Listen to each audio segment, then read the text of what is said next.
Thanks very much for joining us this afternoon. I'd just like to start by doing something I do. I'm going to do it differently on the advice of the speakers this morning, and actually say thank you to the Wurundjeri people for inviting me to be on their land today, and also to Texa for having me at the conference. I work for Jobs and Skills Australia, so some of you who would have seen the program may have thought that I worked for the National Skills Commission. So I'm just going to explain exactly what's happened there. Jobs and Skills Australia is a new organisation. It was created by an Act of Parliament which was passed a couple of weeks ago. It actually came into effect last Wednesday, so that's why the program probably had the wrong name of the organisation. So the National Skills Commission was an organisation that was created a couple of years ago. It had been doing work on the labour market. The Australian government has decided to abolish that organisation and create a new one, which is called Jobs and Skills Australia. Has the functions that are outlined on the slide. Myself and a whole bunch of staff that worked in the National Skills Commission have transferred across to Jobs and Skills Australia, and a lot of the work that we've been doing over the last couple of years and the data and the assets that we have are going to continue under Jobs and Skills Australia. So what I'm going to do today is talk to you about some of those data and assets, and then give you some insights, some of the things that we're learning from the data work that we're doing. I've been in the last two sessions. I think what I'm going to do now is very different to the last two speakers and the types of presentation. I've got a lot of data. I'll do my best to present it as easily in an easily digestible method, but it is a data-rich presentation. Forewarning, if anybody wants to run for the door, go for it now. Okay, so let's start with a couple of the kind of core things that we do and what we do. There's a couple of main sort of pieces of work that we've been doing that we expect will continue with Jobs and Skills Australia. One is this analysis of what we think are the shortages in the labour market. So you probably know that the labour market's probably about as tight as it's been in 50 years. The pandemic's had a massive impact, the closed borders, things like that. So one of the kind of key pieces of work that we do is an assessment of about 900 occupations in the labour market, whether or not they're in shortage, and what we think the expected future demand for those occupations will be. And that's based on a statistical model, a bunch of data, but also extensive stakeholder consultation. We talk to a lot of people. In particular, we talk to businesses about when they recruit, how many applications are they getting? Are they actually getting the right people? And so those are the kind of key inputs into this sort of product. The most recent SPL was published a couple of months ago. I'll show you some results from it in a sec. Before I do that, just want to talk about a couple of other things we do. For the Star Wars fans in the audience, the Jedi is essentially, I like to think about it sort of, channeling the midi-chlorians. It's a way of thinking. It's not really a data asset. What it does is it takes real-time job advertisements data, which are web scraped, and applies natural language processing technologies, machine learning models, to try and identify new signals in the labour market. So when things are changing, new occupations are emerging, the skills that are required in those occupations are changing. And so Jedi is a way of identifying those changes. And then the last thing I want to talk about, and this is I'm going to hammer on about this through my talk, the Australian Skills Classification is a new thing that we created using Jedi. It's a new taxonomy. Everybody loves a taxonomy, right? So we often in the labour market, we talk about the ANSCO, that's the official ABS classification framework for occupations in the labour market. What the ASC does is it takes those occupations and it breaks them down into the skills you actually need to do that job. And there's three categories. One is core competencies. We've talked a lot about sort of foundation skills, core competencies today. In the ASC, we have 10 core competencies, and we effectively describe how good you need to be against each of those 10 for a given job. And then we also have a range of technology tools, so that's software and hardware that you need for that job, and then something like 2,000 specialist tasks. So that's the specific things that you need to be able to do that job. And the reason why this is really powerful is because it allows you to see how different jobs are actually very similar. I had a chart, I deleted it because it was really hard to read, but it shows you how common a lot of the skills you actually need to have in a job are. So people have perceptions that jobs are really different. Actually, lots of jobs are really similar. And so if you wanted to retrain from one occupation to another, it's not as hard as doing a whole new degree because there's a lot of very similar skills. I'll talk a little bit more about some results using ASC. And finally, and the reason I'm at this conference today is to talk to you about the work that we're doing in the higher ed space. One of the recommendations of the Bean and Dawkins review was to accelerate the expansion of the Australian Skills Classification, which it started out life as a very vet-heavy sort of tool, but we're now expanding it more into the higher ed space. And we're doing a couple of things here. One is to use the technology we've got to help the work that's currently being done around micro-credentials. So there's a micro-credential pilot program that the government's running. We're providing advice about which occupations you should focus on and how to think about what the skills needs are. We're also trying to get access to higher education curriculum data that will help us then improve the Australian Skills Classification, expand it and deepen it.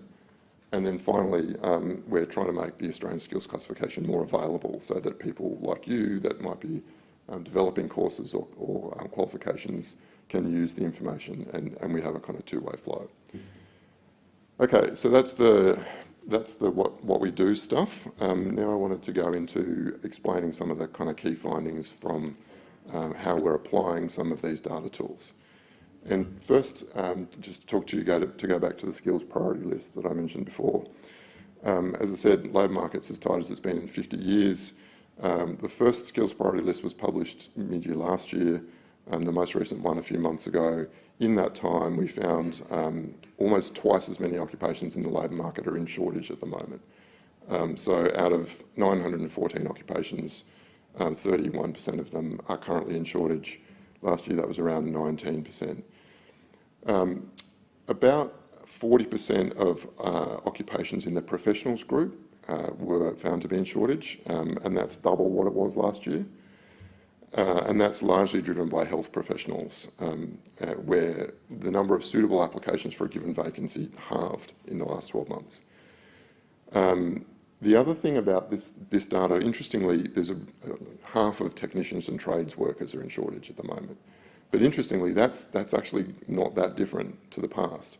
So there's a really interesting story around the persistence of shortages in the trades.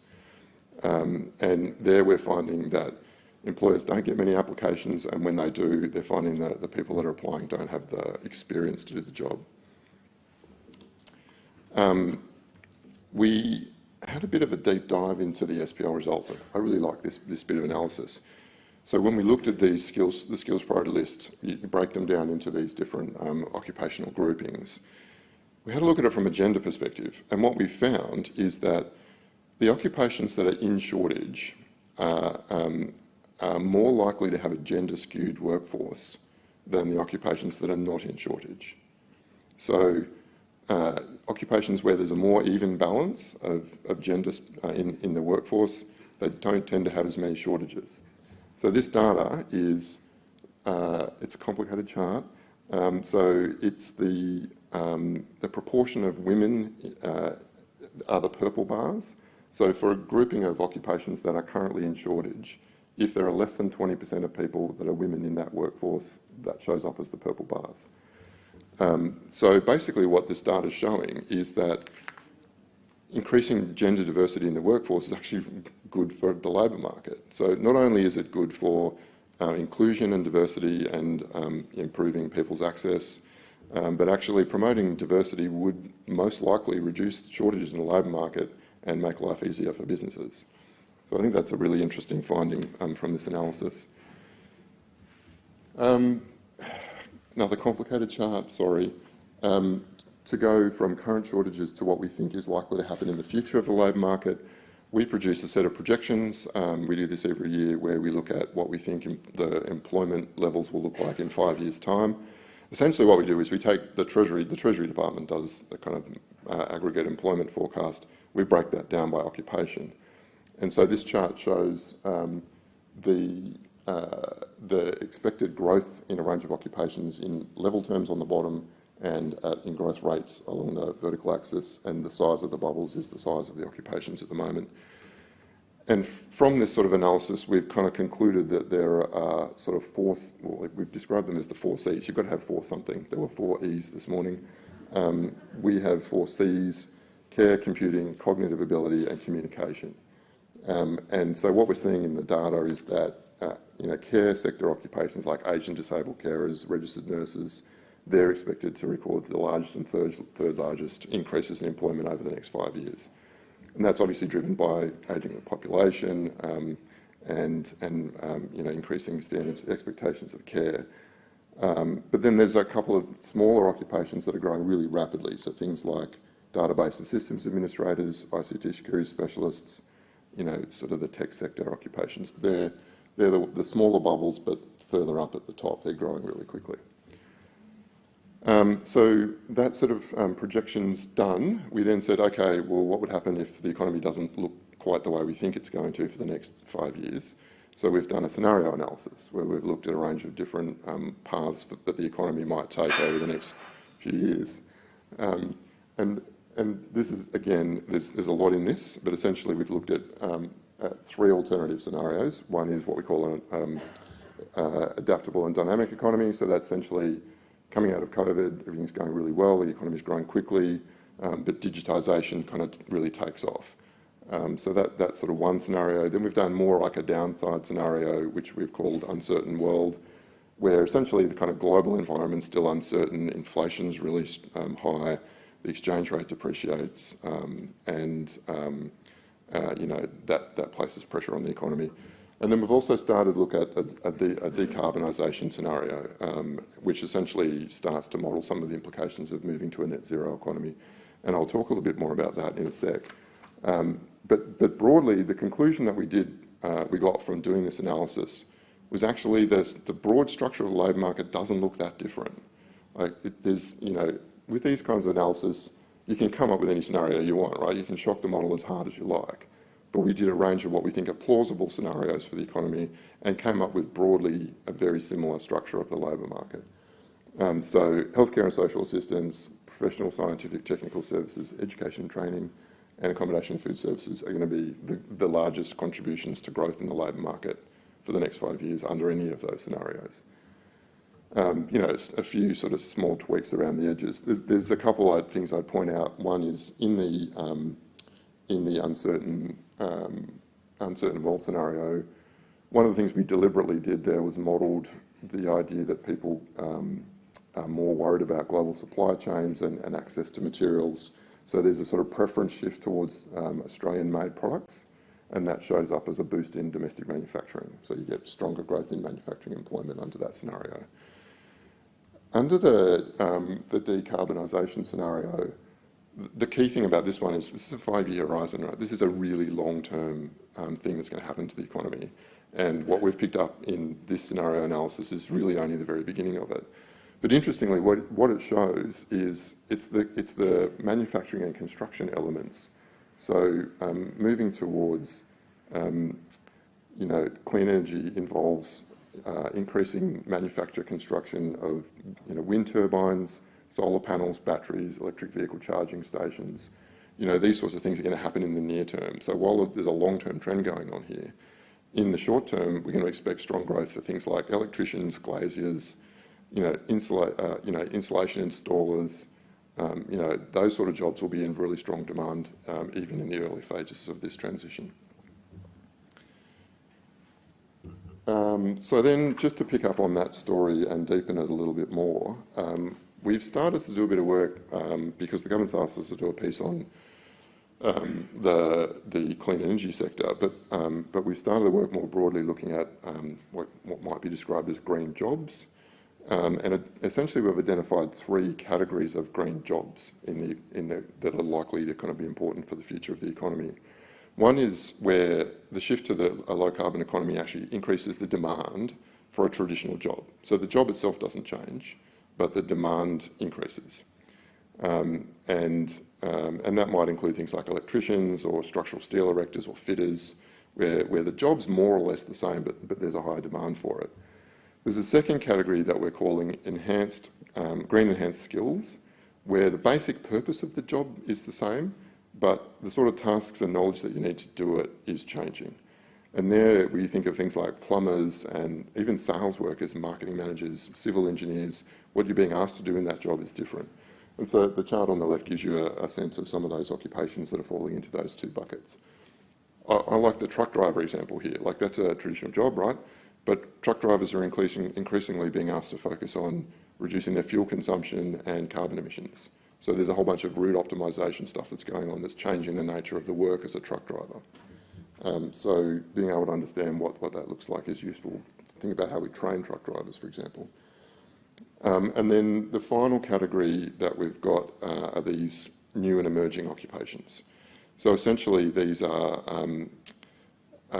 occupations that are either not been used very much before or are completely new in the labour market. And there we're picking up things like recycling workers, sustainability specialists, energy auditors. Here, this is the value of the big data. So these occupations, some of these occupations don't exist in the official statistics. So the ABS doesn't collect any data on them. They're not on the skilled migration lists because they just don't exist in the official classifications. But we can see them in the data, which means that we can start to understand what the skills needs of these jobs are, which means we can start to help thinking about how to train people to do these jobs. I'm probably talking faster than I thought I was going to, so there you go. So to come back to the projections again, and here another complicated chart, sorry. I wanted to describe how we're using the Australian Skills Classification combined with our 5-yearly projections. So essentially what this does is it takes those projections which are at the occupation level and it converts them into the skills that you need to do those jobs. And the Australian Skills Classification uses these specialist skills which are kind of grouped up into skills families and skills clusters and skills clusters families. What this does, we then look at sort of average hours that people spend on each of these tasks within their job. And so we can project how many hours people are going to spend on the different skills in the labour market. So that's what this chart does. Weekly hours spent on these skills in level terms and in growth rates. And essentially it shows, it's the flip side of what I showed before. So the health and care skill cluster family, which is the big one up on the right, is the one that's expected to grow the fastest and, have the largest level increase. It's a very large occupation and it's growing quickly. So that's, I think it's the third fastest growing occupation. So a lot of those hours are going to come from frontline medical staff, care and support workers. These are the workers that most intensively use those skills. But interestingly, over here we've got this one called business operations and financial activities. That's things like invoicing and receiving payments, making credit card transactions, reconciling your credit card. Those are that's the level of the skills that we're talking about. They're really broadly used across the labour market. So most jobs do some of that, and that's why we've got a large proportion of the time spent in the economy in that bucket. But it's not growing that quickly. I mean, in fact, that's an area that's actually probably highly automatable. But you can see, those skills are broad spread, and so it's a large bubble. The digital technologies story here comes out again. So digital technologies and electronics skills are strong and growing strongly. They're most intensively used in things like software and application programmers, testers, developers. And about 40% of the additional hours worked per week in that skills group will come from those occupations. So I guess this sort of comes back and reinforces our 4 Cs. So the care, computing, cognitive ability and communication sort of really comes out clearly in that the communicate and collaborate skills cluster is expected to see the largest growth in hours. We've also got one we just added this year, which is called support, diversity and inclusion. And that one's got very rapid growth as well. Next one, I just wanted to talk a little bit about, so a few years ago, we were all talking about the future of work and robots eating our jobs and all that sort of stuff. That conversation seems to have sort of died down a little bit. But I particularly wanted to show you this analysis because it comes back to this sort of core competency story. We've done a fair bit of work looking at how automatable jobs are. So what are the kind of characteristics of jobs that make them more likely to be automated? And what we've found really is that the core competencies are key to that automation story.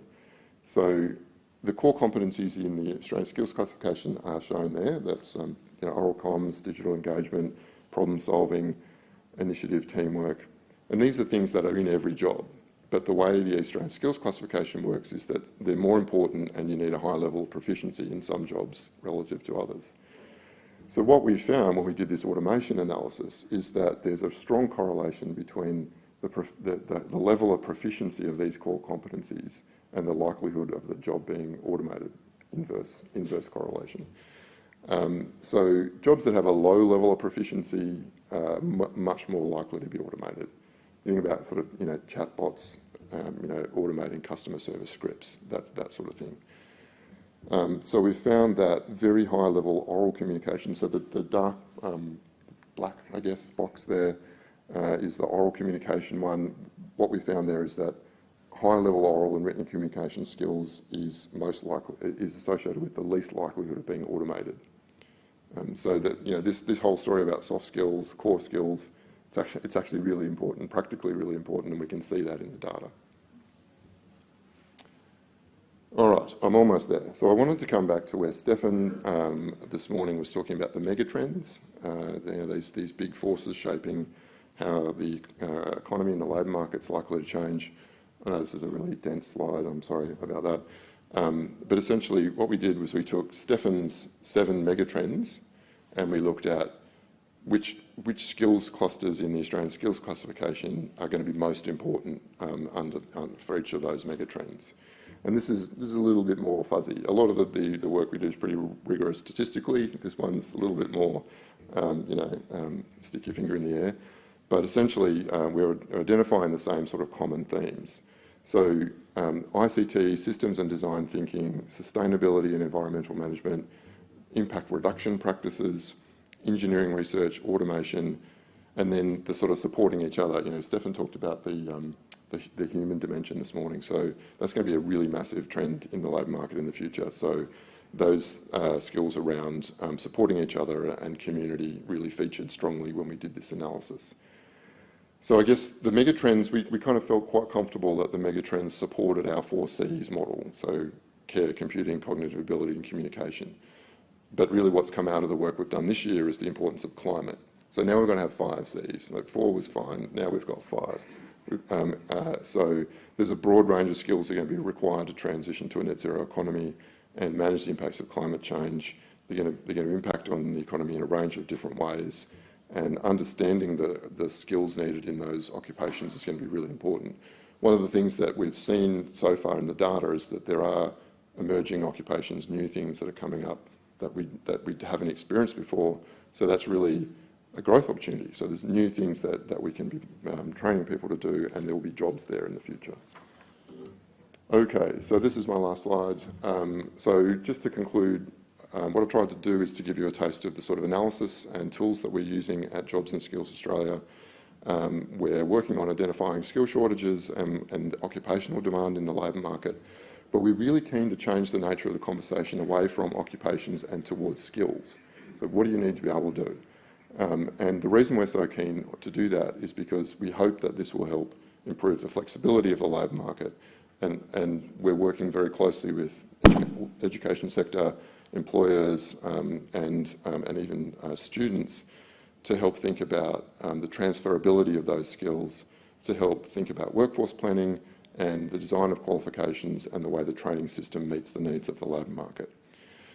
We will also be doing, and are doing some work already looking at the performance of the VET system that may well extend into higher ed in the future, where we'll be looking at how well the education system is matching the needs of the labour market. So hopefully that's been interesting for you, not too data dense, but I'm willing to take some questions. Thank you.